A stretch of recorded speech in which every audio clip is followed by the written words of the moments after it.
இன்றைக்கு இரண்டாம் நாள். நேற்றைய நாளில் ஆண்டவர் தனது இன்னுயிரை கொடுத்தார்.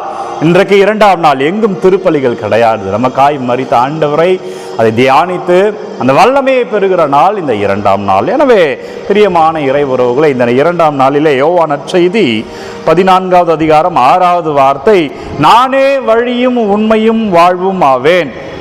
நானே வழியும் உண்மையும் ஆவேன் என்கிறார் ஆண்டவர். நமக்கு உண்மையாக கடவுள் இருக்கிறார், நமக்கு வழியாக கடவுள் இருக்கிறார், நமக்கு வாழ்க்கையாக கடவுள் இருக்கிறார். எனவே பிரியமான இறை உறவுகளை, எப்பேற்பட்ட இந்த மீட்பு என்பதை சில வார்த்தைகளில் உங்களோடு பகிர்ந்து கொள்ள ஆசைப்படுகிறேன்.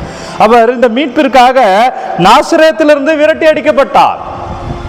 அவரை துரத்தி அந்த இடத்திலிருந்து வெளியேற்றுகிறார்கள். ஆனால் நம்மை மீட்பதற்காக அவர் உறுதி கொண்டிருந்தார். எனவே உறுதியாக இருங்க. வாழ்க்கை ரொம்ப ஆசீர்வாதமானது. இரண்டாவது, சமாரியர்கள் அவரை ஏற்றுக்கொள்ளவில்லை. நல்ல சமாரி என்ற உவமையை வைக்கிறார். அல்ல, சமாரியரை ஒரு ஹீரோ போல காட்டுகிறார். ஆனால் சமாரியர்கள் அவரை ஏற்றுக்கொள்ளவில்லை, விரட்டி அடிக்கப்பட்டார். ஆனால் நாம் மீட்பு பெற வேண்டும் என்பதற்காக உறுதியாக இருந்தார். வாழ்க்கையில கொள்கையில உறுதியாக இருங்கள், தன் நம்பிக்கையோடு இருங்கள். மீட்பு நமக்கு அருகில் தான் இருக்கிறது.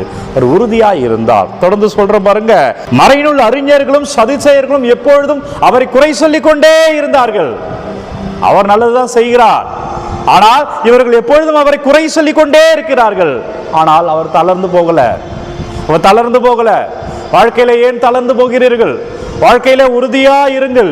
அன்றர்களை வெற்றியை, அபிஷேகத்தை, ஆசீர்வாதத்தை காண்பீர்கள். தளர்ந்து போகாதீர்கள்.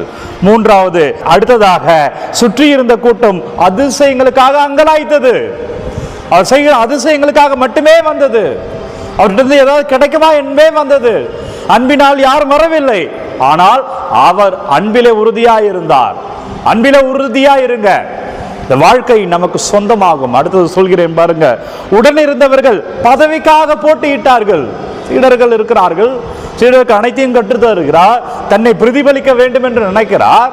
ஆனால் அவர்கள் பதவிக்காக ஒருவர் சண்டையிட்டுக் கொள்கிறார்கள். உங்களுக்கு அருகில சண்டைகள் எல்லாம் நடக்கும் தான். உறுதியாயிருங்கள் பிரியமானவர்களே. வாழ்க்கை நமக்கு சொந்தமாகும். நாம் மீட்க வேண்டும் என்பதற்காக அவர் உறுதியாக இருந்தார். செய்தி, நீயும் நானும் அதே உறுதியில் இருக்க வேண்டும். அடுத்தது, உற்ற நண்பர்கள் உதறி சென்றார்கள். யார் கூட இருந்தார்களோ, யாருக்கு எல்லாவற்றையும் சொல்லிக் கொடுத்தாரோ, ஆபத்து என்று வருகிறது எல்லோரும் போனார்கள். ஆனால் அவர் தந்தையோடு இருந்தார், கடவுளோடு இருந்தார், கடவுளாயும் இருந்தார். நீயுமே ஆண்டவருடைய பிள்ளை, ஆண்டவரோடு இரு, ஜெபத்தில் இரு. வாழ்க்கையில என்ன இருக்கோ எது இல்லையோ, என்ன நம்மளோடு இருக்கிறதோ, யார் நம்மை ஏமாற்றி விட்டு சென்றார்களோ, ஆனா வாழ்க்கையில் நம்பிக்கை இருக்கிறது, வாழ்க்கையில் விசுவாசம் இருக்கிறது, நம்மோடு ஆண்டவர் இருக்கிறார், நம் கரங்களில் ஜெபம் இருக்கிறது, கையில ஜெபமாலைகள் இருக்கிறது. எனவே உறுதியாய் ஒப்பு கொடுத்து ஜெபிங்க. அவர் நமக்காக தனது இன்னுயிரை கொடுத்தார். எனவே நம்ம மகிழ்ச்சியா வாழ்வோம். நம்மளும் உறுதியா இருக்கிற பொழுது வாழலாம் என்ற செய்தியை தான் அவர் தந்திருக்கிறார். எனவே நாம் மகிழ்ச்சியாய் வாழ்வோம். ஜெபிப்போம். அப்பா நன்றி, வல்லவரே நன்றி, நல்லவரே நன்றி, உறுதியாய் இருக்க வேண்டும் என்ற செய்திக்காய் நன்றி அப்பா. அபிஷேகத்தில் தொடுங்க, வல்லமையில தொடுங்க. பிள்ளைகள் ஒவ்வொருவரையும் ஆசீர்வதிங்க. நம்பிக்கையோடு ஜெபிக்கிற பிள்ளைகள் மீட்கப்படுவார்கள். அபிஷேகத்தை காத்திருக்கிற பிள்ளைகள் மீட்கப்படுகிறார்கள். என்னவெல்லாம் விண்ணப்பங்களை அனுப்புகிறார்கள் உங்கள் பாதத்தில் வைக்கிறேன் ஆண்டவரே. அப்பா, ரத்தத்தினால் பிள்ளைகளை கழுவீராக. ஆண்டவர் உங்களை தொடுகிறார், ஆண்டவர் உங்களை ஆசீர்வதிக்கிறார். நீங்க அனுப்புகிற ஒவ்வொரு விண்ணப்பங்களையும் அவர் ஆசீர்வாதமாய் மாற்றுகிறார். ஆண்டவர் கிருபையில வல்லமையை பார்ப்பீங்க, நல்லது நடக்கும், ஆசீர்வாதங்களில் வாழ்வீர்கள். God bless you. Take care. Have a nice day. ஒவ்வொரு நாளும் விடிய காலை 3 மணிக்கு இந்த ஆராதனை வழங்கி கொண்டிருக்கிறேன். உங்கள் தேவைகள், விண்ணப்பங்கள் எல்லாம் கமெண்ட்டில் அனுப்புங்க. என்னுடைய ஜெபத்தில், ஆராதனையில், திருப்பலியில் உங்களுக்காக ஒப்பு கொண்டு ஜெபிக்கிறேன். God bless you. எல்லாம் வல்ல இறைவன், தந்தை, மகன், தூய ஆவியார் உங்கள் அனைவரும் நிறைவாய் ஆசீர்வதிப்பாராக.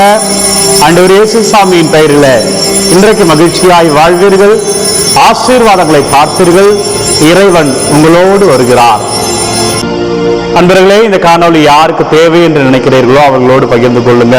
God bless you.